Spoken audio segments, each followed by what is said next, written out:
ఎవరైనా ఊహిస్తారా? IT company ఉన్న వ్యక్తిని ఐటీ అడ్వైజర్గా పెట్టి అతని చేత లిక్కర్ వ్యాపారాన్ని కోఆర్డినేట్ చేయిస్తారు అని. ఎక్కడో కేంద్ర ప్రభుత్వంలో ఉద్యోగం చేసుకునేటువంటి వాసుదేవరెడ్డి అనే వ్యక్తిని తీసుకొచ్చుకొని బేవరేజ్ కార్పొరేషన్ ఎండీగా పెడతారని, ఒక ప్రమోటీ ఐఏఎస్ అయినటువంటి ధనుంజయ రెడ్డి అనే వ్యక్తిని సీఎంఓలోకి తెచ్చుకొని మనకు కావాల్సిన పనులన్నీ చేయించుకుంటారని. జగన్మోహన్ రెడ్డి ప్రభుత్వంలో ఐటీ అడ్వైజర్గా పనిచేసిన రాజ్ కేసిరెడ్డి అని ఆయన ప్రస్తుతం ఎబ్స్కాండింగ్లో ఉన్నాడు. అంటే పోలీసుల నుంచి తప్పించుకు తిరుగుతున్నాడు. ఐటీ అడ్వైజర్ ఏంటి, పోలీసుల నుంచి తప్పించుకు తిరగడం ఏంటి అనే ప్రశ్న వస్తుంది ఎవరికైనా.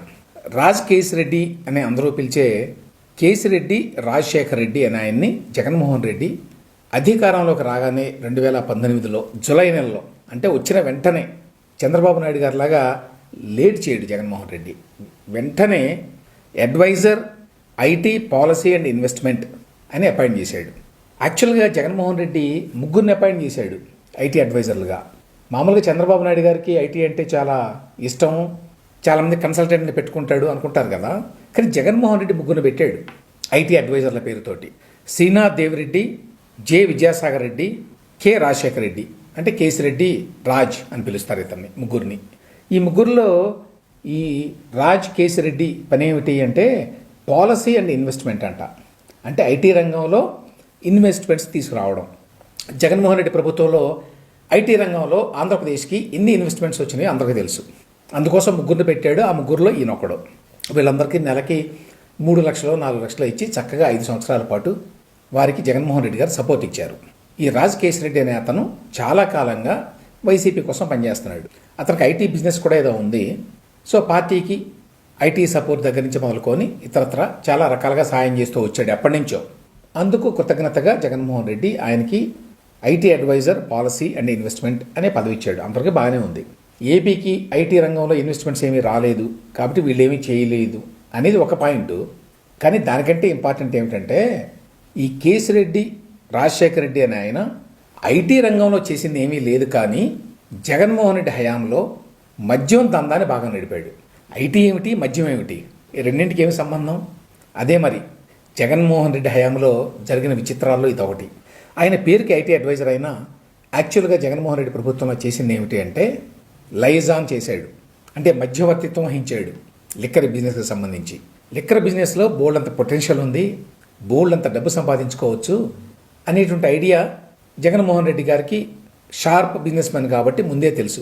అందువల్ల అధికారంలోకి రాగానే వీళ్ళందరినీ పెట్టుకొని మద్యంలో బాగా లాగాలి అని చెప్పి నిర్ణయించుకున్నారు. ఆ మేరకి ఈ కేసిరెడ్డి రాజశేఖర రెడ్డి అనే ఆయన్ని ఐటీ అడ్వైజర్ పేరుతో తీసుకొని ఈ మద్యం వ్యవహారాలు చూసేటువంటి బాధ్యతని ఇన్ఫార్మల్గా అప్పచెప్పారు. అంటే ఆ పేరుతో గవర్నమెంట్లో ఉండొచ్చు ఆయనకు కావాల్సిన సకల సౌకర్యాలు సమకూరుతాయి. ఇక ఆ తర్వాత యాక్చువల్ లిక్కర్ బిజినెస్ వ్యవహారాలని చూసుకోవచ్చు. అలా చూసుకున్నందుకు గాను ఇప్పుడు ఏపీసీఐడి వారు పెట్టిన కేసులో ఆయన భయపడి తప్పించుకొని తిరుగుతున్నాడు. దీని నేపథ్యం ఏంటంటే కూటమి ప్రభుత్వం అధికారంలోకి రాగానే లిక్కర్ వ్యవహారాల మీద ఒక కేసు నమోదు చేసింది. నమోదు చేసి ఆ కేసులో అప్పటి బేవరేజెస్ కార్పొరేషన్ ఎండి వాసుదేవరెడ్డిని నిందితుడిగా పెట్టింది. ఆయన కోర్టుకు వెళ్ళి బెయిల్ తెచ్చుకున్నాడు. ఆ తర్వాత ఏపీసీఐడి ఇదే లిక్కర్ వ్యవహారం మీద మరొక కేసు పెట్టింది.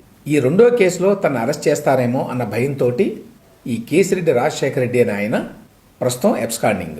ఏంటి ఈయన పాత్ర జగన్మోహన్ రెడ్డి ప్రభుత్వంలో ఈ లిక్కర్ బిజినెస్లో ఏంటంటే ఈయనతో పాటు వైసీపీ ఎంపీ మిథున్ రెడ్డి, ఈయన పెద్దిరెడ్డి రామచంద్రారెడ్డి కొడుకు, ఆయనతో పాటు రిటైర్డ్ ఐఏఎస్ అధికారి ధనుంజయ రెడ్డి. ఈయన జగన్మోహన్ రెడ్డి గారు ఉన్నంతకాలము సీఎంస్ ఆఫీస్లో ఉండేవాడు. జగన్మోహన్ రెడ్డి గారికి కుడి భుజమో ఎడం భుజమో అనుకోండి. ఈ ముగ్గురి పాత్ర ఈ లిక్కర్ దందాలో ఉన్నది అని చెప్పి సిఐడి ఇప్పుడు ఇన్వెస్టిగేషన్ చేస్తోంది. పెద్ద ఎత్తున వేల కోట్ల రూపాయలు అక్రమంగా లిక్కర్ బిజినెస్లో వీళ్ళు వెనకేశారు అనేటువంటి ఆరోపణల మీద ఇన్వెస్టిగేషన్ జరుగుతోంది. ఇందులో ప్రధానమైన అంశం ఏంటంటే గతంలో ఉన్నటువంటి అనేక డిస్టిలరీస్ని బెదిరించి వైసీపీ వాళ్ళు తీసేసుకున్నారు. ఫర్ ఎగ్జాంపుల్ ఆదాన్ డిస్టిలరీస్ అనేది విజయసాయిరెడ్డి అల్లుడు రోహిత్ రెడ్డి, అతని సోదరుడు శరచంద్రారెడ్డి కలిసి నడిపిన కంపెనీ, కొత్తగా పెట్టిన కంపెనీ. నిజం చెప్పాలంటే జగన్మోహన్ రెడ్డి గారు వచ్చిన తర్వాత ఆదాన్ డిస్టిలరీస్ అని పెట్టారు. చిన్న డిస్టిలరీస్ని తీసుకొని అందులో తయారు చేశారన్నమాట మద్యం. గవర్నమెంట్ ఏం చేస్తుంది, బేవరేజెస్ కార్పొరేషన్ ద్వారా, అంటే ఎండి వాసుదేవరెడ్డి ద్వారా ఆదా డిస్టిలరీస్ లాంటి తమకే చెందినటువంటి కంపెనీల నుంచి పెద్ద ఎత్తున చౌకబారు మందును కొంటుంది ఎక్కువ డబ్బులు ఇచ్చి. డిస్టిలరీస్ తమ వాళ్ళవే, బ్యూరేజ్ కార్పొరేషన్లో ఎండి మనవాడే. ఈ మందును అమ్మేది గవర్నమెంట్లో ఉండేటువంటి రీటైల్ షాపులు, అవి కూడా మన కంట్రోల్లోనే ఉంటాయి. కాబట్టి ఇందులో బోల్డంత బ్లాక్ మనీని సంపాదించుకోవచ్చు. ఆ రకంగా చేశారు, అందరికీ తెలుసు అది. సో ఈ మొత్తం దందాలో ఎంపీ మిథున్ రెడ్డి పాత్ర, రిటైర్డ్ ఐఏఎస్ అధికారి ధనంజయ రెడ్డి పాత్ర, వీళ్ళందరినీ కోఆర్డినేట్ చేసినటువంటి so called IT advisor Kesireddy Rajasekhara Reddy పాత్ర, వీటిని ఎస్టాబ్లిష్ చేయడానికి సిఐడి ఇప్పుడు ప్రయత్నిస్తోంది. ఆ నేపథ్యంలోనే ఈ రాజశేఖర రెడ్డి గారు పారిపోయాడు. ఈ ఇన్వెస్టిగేషన్లో భాగంగా బేవరేజ్ కార్పొరేషన్లో పనిచేసినటువంటి ఒక ఉద్యోగి సత్యప్రసాద్ అతని పేరు, అతన్ని సిఐడి అధికారులు అదుపులోకి తీసుకొని ప్రశ్నించారు. హీ స్పిల్ ద బీన్స్ అంటే మొత్తం విషయాలన్నీ చెప్పేశాడు. ఏం చెప్పాడు? మిథున్ రెడ్డి గారు, కేసిరెడ్డి రాజశేఖర రెడ్డి గారు, సీఎంఓలో ఉన్నటువంటి ధనంజయ రెడ్డి గారు వీళ్ళు కోఆర్డినేట్ చేశారు ఈ మొత్తం లెక్కర్ దందాని. ఇందులో విజయసాయిరెడ్డి గారు, వాళ్ళ కుటుంబం, ఇంకా ఇతర వైసీపీ నాయకులు చాలామంది ఉన్నారు అనే విషయాలు. వాళ్ళ ప్రయత్నం ఏంటంటే ఈ ఐఏఎస్ ధనంజయ రెడ్డి, మిథున్ రెడ్డి, అలాగే రాజశేఖర రెడ్డి వీళ్ళ పాత్రను ఎస్టాబ్లిష్ చేయటం.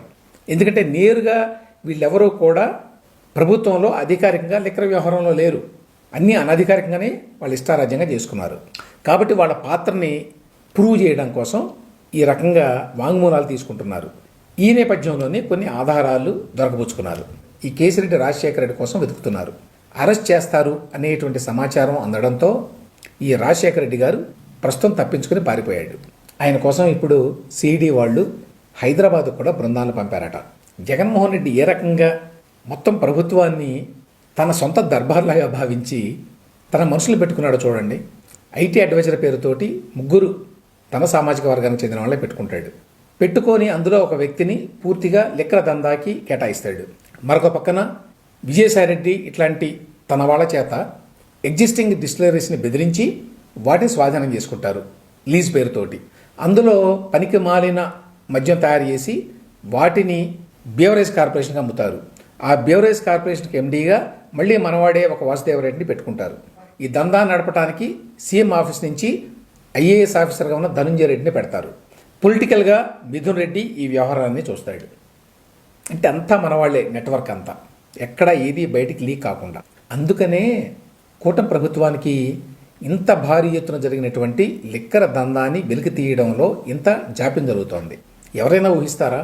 ఐటీ కంపెనీ ఉన్న వ్యక్తిని ఐటీ అడ్వైజర్గా పెట్టి అతని చేత లిక్కర్ వ్యాపారాన్ని కోఆర్డినేట్ చేయిస్తారు అని.